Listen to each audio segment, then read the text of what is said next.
Assalamualaikum warahmatullahi wabarakatuh.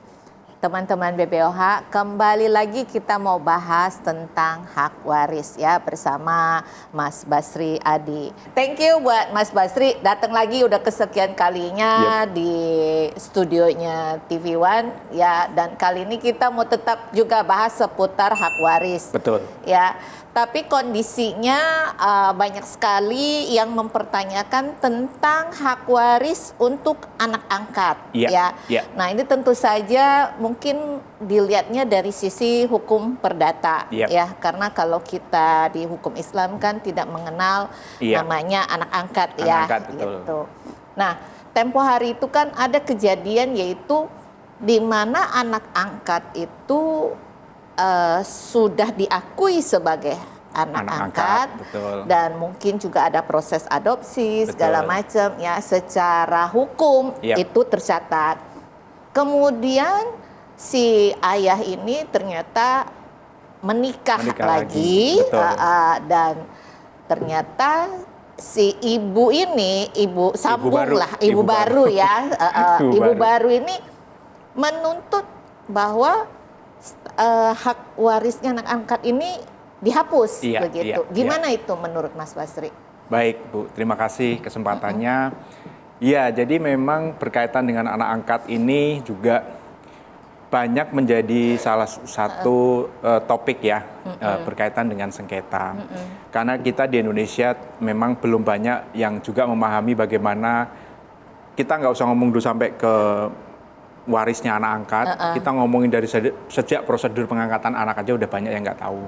Tadi kan Bu Limi juga sampaikan bahwa secara hukum Islam kita tidak mengenal anak angkat, tapi pada prakteknya orang Islam di Indonesia banyak yang mengangkat anak, mengadopsi anak. Nah, nanti mungkin ini kita akan singgung sedikit ya Bu. Ada yang bilang mancing, buat mancing. Oke.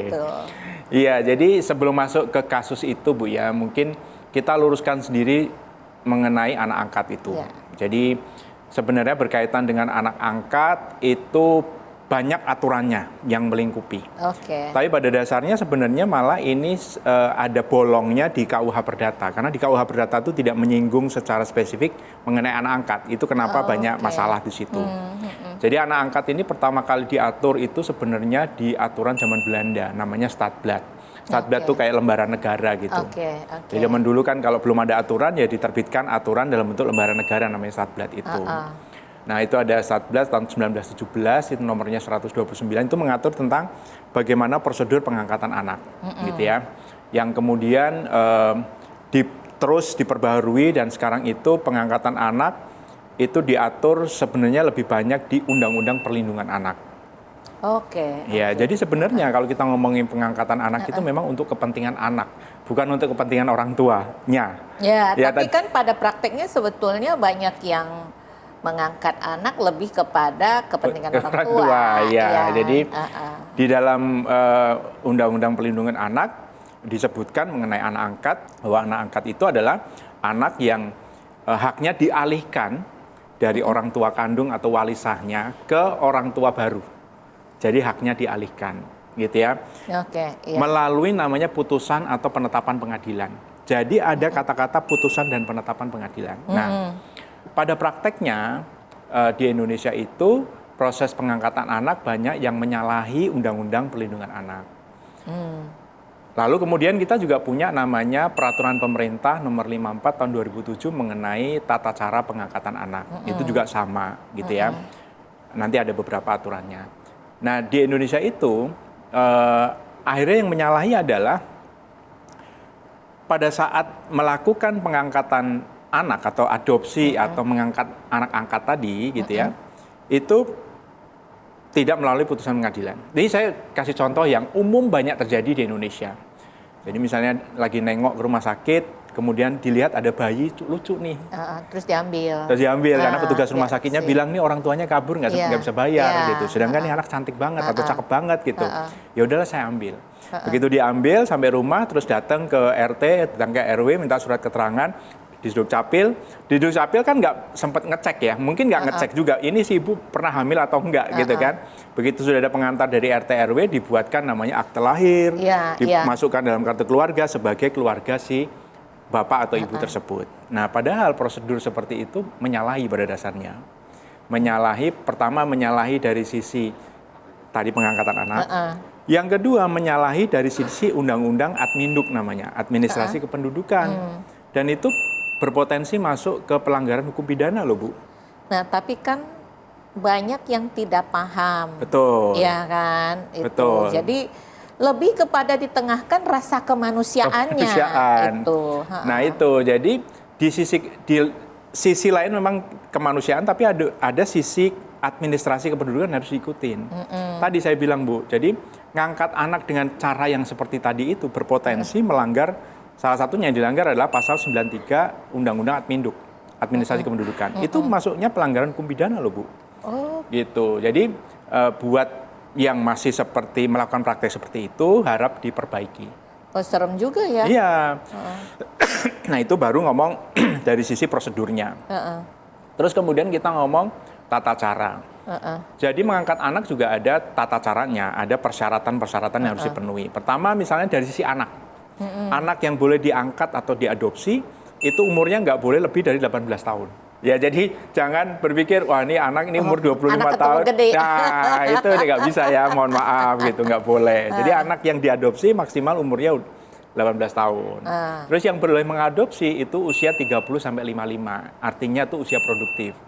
Dengan tujuan supaya bisa menghidupi kan sebenarnya si anak yang diangkat ini gitu.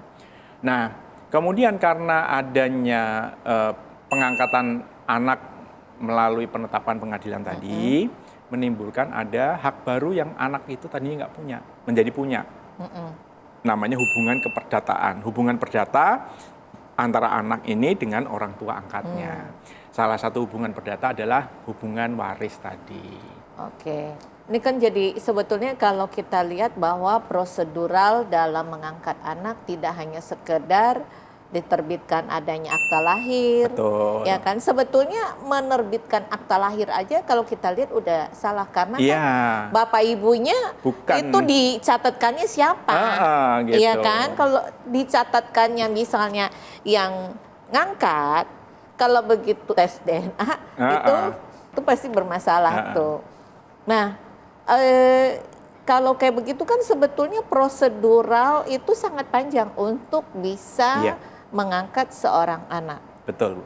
Nah, itu kan harus juga melalui penetapan pengadilan. Betul.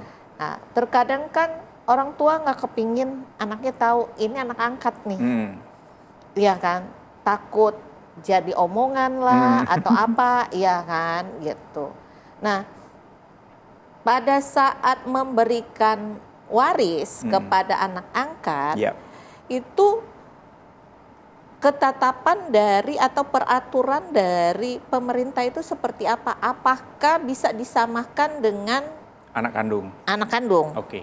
Itu seperti itu tidak? Oke. Iya, jadi karena tadi ya, yang banyak dilakukan kesalahan adalah diam-diam, kemudian nggak mau ketahuan gitu ya. Padahal itu justru sebaliknya. Proses pengangkatan anak itu sebaiknya sangat transparan. Jadi kalau bisa, misalnya dia sudah punya anak sebelumnya, anak yang sudah lahir sebelumnya atau anak yang lahir sesudahnya, anak kandung, itu harus tahu bahwa saudaranya adalah anak angkat. Itu jadi untuk bukan tidak sedarah gitu ya. Untuk menghindarkan konflik di belakang hari. Terus kemudian dengan ahli waris lain juga harus transparan, gitu ya. Itu justru untuk menghindarkan konflik waris di belakang hari. Lalu pertanyaannya, apakah anak angkat ini punya bagian waris yang sama, porsi waris yang sama sebagaimana anak kandung? Iya, karena tadi dengan adanya penetapan pengadilan, dia menjadi punya hubungan perdata baru dengan orang tua angkatnya, maka dia punya hubungan waris yang sama sebagaimana anak kandung. Oke, selama kalau ada penetapan dari pengadilan. Betul. Ya kan, jadi bahwa itu dia memiliki hak yang sama dengan anak kandung. Betul. Apabila tidak melalui penetapan pengadilan yang tadi, ngelihat anak lucu, kesian, diambil. Nah, itu ada kemungkinan. Iya, karena nanti di belakang hari misalnya ada ahli waris yang merasa lebih berhak, dia boleh gugat. Loh, ini anak kan orang lain, dia nggak ada sisi hukumnya, legal standingnya nggak ada gitu. Maka ahli waris lain yang berhak itu boleh gugat haknya si anak ini. Kasihan dong. Kasihan. Gitu. Sebetulnya kan bukan salahnya si anak kan nggak tahu. Betul. Nah ini yang sebenarnya kasus yang tadi Bu. Ini akhirnya kita masuk ke kasus yang tadi. Jadi kasus yang tadi itu yang Ibu sampaikan tadi ini terjadi benar ini di Banten ya, di Banten, di mana ada seorang anak yang diadopsi oleh sepasang suami istri sejak dia bayi. Nah dalam perjalanan si suami istri yang mengangkat ini bercerai. Bercerai, si anak ini ikut ibunya, ya, ikut ibunya diadopsi secara sah di pengadilan, gitu ya. Nah, ketika si ibunya meninggal, ibu angkatnya meninggal, karena dia adalah anak angkat yang sah, dia satu-satunya yang berhak atas harta warisan, karena anaknya cuma dia aja, gitu. Terimalah, gitu ya. Nah, terimalah dia harta warisan. Begitu dia menerima harta warisan, itu dia digugat oleh saudara kandung ibunya. Nah, saudara kandung ibunya merasa, loh kan dia anak angkat, harusnya dia nggak terima, seharusnya yang berhak menerima kan kami, saudara kandungnya. Tetapi ternyata dari kejadian itu kita belajar bahwa anak angkat itu yang sudah pakai penetapan pengadilan, kedudukannya sah. Jadi dia sampai ke banding, sampai ke kasasi di Mahkamah Agung, tetap menang. Jadi kalau selama ada penetapan dari pengadilan itu kuat, ya kan haknya anak kuat. Tapi kalau tidak ada penetapan pengadilan, ya itu hak anak itu yang sangat lemah begitu, ya kan. Nah, kejadian selanjutnya adalah begitu anak ini dinyatakan sebagai ahli waris, dia menerima warisan dari almarhum ibunya, gitu ya. Nah, ini ternyata membuat ada kekhawatiran di sisi istri baru bapaknya. Kan bapaknya menikah lagi nih, istri barunya khawatir nanti kalau si bapak ini meninggal, kan warisan harus bagi dua nih, dibagi antara dia istri dan si anak ini. Makanya si istri baru meminta kepada bapaknya tolong batalin itu pengangkatan sebagai anak angkat ini batalin. Gitu. Tapi kan udah nggak bisa juga. Nah itu kasusnya sampai sekarang masih bergulir, kita nggak tahu. Tapi dari kasus itu kita belajar bahwa kedudukan anak angkat sepanjang dia punya penetapan pengadilan, dia sah, kuat dia sebagai ahli waris. Jadi ini juga catatan buat para orang tua ataupun calon orang tua yang mengangkat anak, ya sebaiknya melalui proses penetapan pengadilan. Tapi mungkin ada juga yang merasa begini. Biasanya kalau pakai prosedur penetapan pengadilan itu ditanya dulu asal-usul anak ini. Ya kan? Pasti. Ya itu satu. Orang pasti merasa repot. Kedua, ngurusinnya kan juga prosedurnya jadi panjang. Ya kan?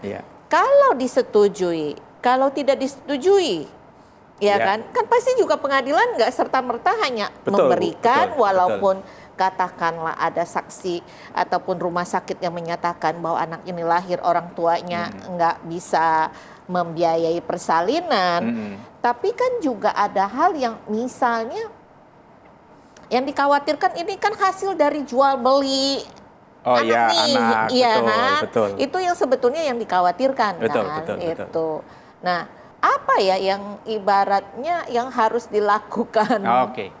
Sebenarnya itu Bu ada kisi-kisinya di PP 54 tahun 2007 itu. Jadi tadi selain umur 18 tahun, orang tua juga 30 sampai 55, juga ada beberapa persyaratan harus dipenuhi, misalnya ya orang tua kandungnya diketahui. Terus kemudian anak ini sebelum diangkat harus sudah ada dalam asuhan orang tua itu selama 6 bulan minimal. Gitu. Jadi memang ada prosedur yang harus diikutin dan itu memang harus diikutin Bu, karena kalau enggak sebenarnya dampaknya lebih repot, enggak diurus daripada ngurusnya. Kalau ngurus ya kita anggap repot, kalau enggak diurus nantinya jauh lebih repot. Gitu. Repot saat ini, tapi mendingan repot saat ini. Kedepannya lebih aman. Nah tadi bicara soal hukum Islam, kenapa kok di dalam hukum Islam memang nggak boleh gitu kan, nggak ada. Ya memang di dalam hukum Islam tidak dikenal namanya adopsi. Karena adopsi itu semacam memutus nasab. Nah itu nggak boleh. Jadi kan ini mungkin kalau Bapak Ibu pengen tahu dalilnya itu ada di dalam surat Al-Ahzab ya, ayat 4 dan 5. Di mana kita itu sebenarnya yang boleh, nama yang boleh kita letakkan di belakang nama kita, itulah hanya nama orang tua. Ya kan? Nah ini kan juga banyak yang salah di mana suami istri meletakkan nama suami di belakangnya. Itu kan sebenarnya nggak boleh gitu ya.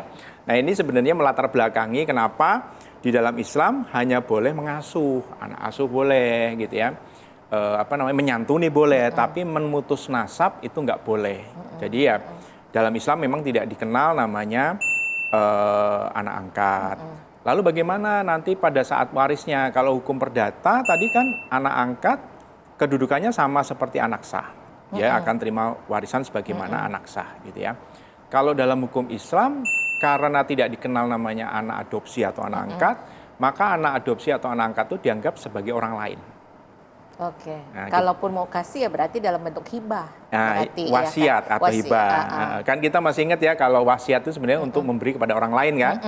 Jadi kalau mau ngasih kepada anak-anak angkat, pakailah namanya wasiat. Bahkan dalam hukum Islam dikenal namanya wasiat wajibah kan, yang besarannya maksimal 1/3 dari hartanya almarhum.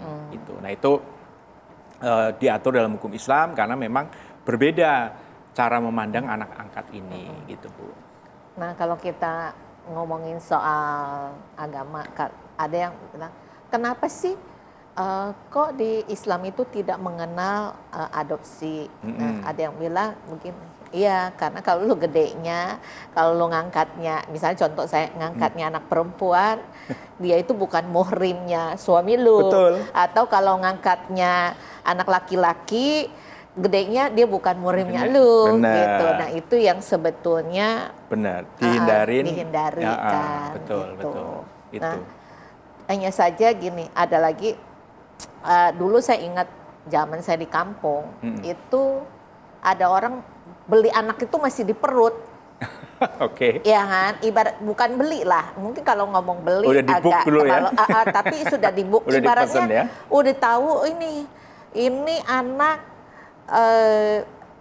nantinya akan menjadi anak di luar nikah di mana nggak ada bapaknya. Oke. Terus tetangga kasihan lah daripada nanti nggak ada bapaknya, ya udah diambil lah gitu. Yeah.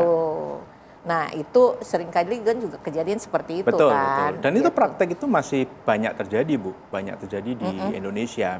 Makanya sebenarnya saya senang nih bisa ngomong soal anak angkat ini karena itu akan tadi ya bahwa kita harus mengurus penetapannya dan segala macam itu akan menghindarkan peristiwa yang jauh lebih besar nanti di masa depan berkaitan dengan anak. Karena kita kan bicaranya sebenarnya tadi konteksnya perlindungan anak bukan perlindungan orang tua gitu.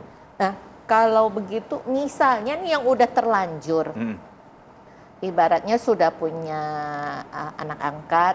Udah terlanjur lah, anaknya juga udah gede-gede, mau minta penetapan pengadilan, kayaknya rasanya udah nggak mungkin kalau misalnya anaknya udah 20-an tahun misalnya. Iya kan? Nah apa yang harus dilakukan nih Mas Basri? Jadi kalau tadi, sepanjang anaknya umur belum 18 tahun, walaupun dia sudah diasuh misalnya selama 10 tahun, sepanjang usianya belum 18 tahun tetap bisa diurus gitu ya. Tapi kalau usianya sudah di atas 18, ya memang sudah tidak bisa gitu ya. Ya status dia hanyalah anak asuh biasa, tetap dia orang lain. Jadi makanya di dalam hukum waris kan disiapkan satu mekanisme namanya surat wasiat. Kalau mau ngasih kepada orang lain, termasuk salah satunya anak-anak seperti ini, pakailah surat wasiat. Oke, gitu. Untuk menghindari terjadinya kekisruhan ataupun sengketa keluarga tadi, ya kan? Jadi ini kalau kita ngelihat dari sisi hukum perdata, ya. Jadi sebaiknya kalau yang tidak punya surat adopsi atau penetapan pengadilan, sebaiknya dibuatkan surat wasiat. Surat wasiat. Ya, kalau mau ngasih, kasih pakai surat wasiat. Oke. Gitu. Ya, kayaknya cukup jelas kali ya buat teman-teman BBOH ya. Ya, ya intinya sebenarnya mengangkat anak harus ikut prosedurnya kan sudah diatur, gitu. Tanpa prosedur itu, kalau misalnya tadi merasa repot segala macam, jatuhnya akan jauh lebih repot nanti belakang hari. Jangan khawatir repot saat ini, ya kan, untuk terhindar dari kekisruhan, sengketa keluarga atau kerepotan di kemudian hari. Betul. Begitu ya. Ini sebetulnya topik kita ini juga menjawab dari pertanyaan teman-teman BBOH yang nanya nih status anak angkat gimana nih gitu ya kan. Betul. Hak warisnya seperti apa nih gitu. Jadi buat teman-teman yang ternyata memiliki anak angkat, ini ada way out-nya. Catatkan atau daftarkan ke pengadilan. Ya. Selama anak angkatnya di bawah umur 18 tahun. Dan satu hal lagi Bu, ini kan kebetulan banyak penonton BBOH ini teman-teman di industri asuransi. Ini juga jadi pertanyaan. Kalau anak angkat saya kasih uang pertanggungan asuransi boleh atau enggak?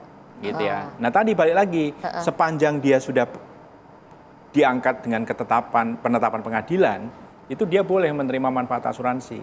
Tapi kalau enggak, nah itu pertanyaan, nggak bisa? Nggak bisa. Gitu. Kalau misalnya saya beli asuransi, kan di situ kan ada ahli warisnya siapa? Ya. Saya tulis aja siapa gitu, nggak boleh? Nggak boleh. Itu memunculkan potensi sengketa di belakang hari. Kenapa? Karena kalau kita anggap dia kita akui sebagai anak, kalau dia anak sah, ya dia harus sebagai anak sah, benar-benar anak sah. Kan gampang, kalau anak sah kan lahir dari perkawinan yang sah. Kalau kita akuin sebagai anak angkat, maka harus ada penetapan pengadilan.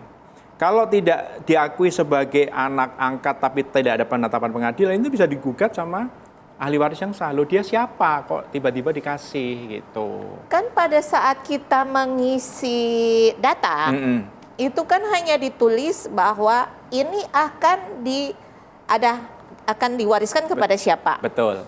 Ya kan, misalnya saya tulis aja A, hubungannya apa gitu kan. Nantinya pada saat ngeklaimnya dia perlu diperlihatkan hubungannya itu. Sebenarnya gini, kalau klaimnya mungkin nggak perlu diperlihatkan. Tapi begitu dia terima, misalnya ada orang lain yang merasa dia lebih berhak untuk menerima, karena mungkin dia lebih dekat hubungannya, dalam tanda petik hubungan perkawinan, hubungan darahnya lebih dekat. Ini bisa jadi masalah. Sama halnya seperti warisan. Gitu. Jadi sebenarnya legalitas itu penting karena menghindarkan dari gugatan apapun. Baik itu harta warisan maupun uang dari asuransi. Itu sebenarnya.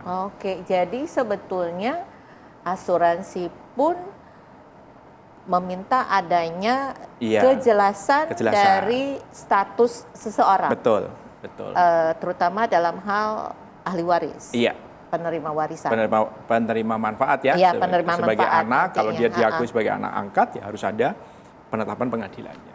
Alah, ya. Ini ilmu baru buat kita orang awam ya. Iya, nah ini juga penting karena jangan sampai pada saat masuknya lancar, begitu pada saat klaim jadi masalah. Karena ternyata mungkin anak kandungnya mungkin nggak sempat kekasih atau mungkin nggak dikasih apa segala macam, anak kandungnya masalah. Loh, dia kan anak angkat tapi nggak pakai penetapan pengadilan, berarti dia harusnya nggak sah sebagai anak angkat dong. Sedangkan didaftarkannya sebagai anak angkat, nggak bisa dong gitu. Nah itu yang jadi masalah.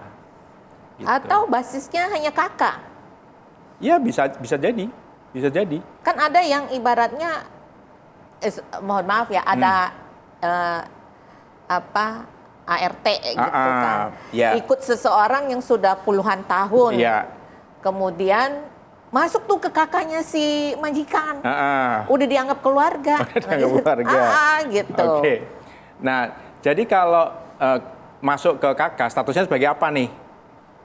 Kalau statusnya anak, ya pilihan dia hanya anak kandung, anak angkat. Ya kan?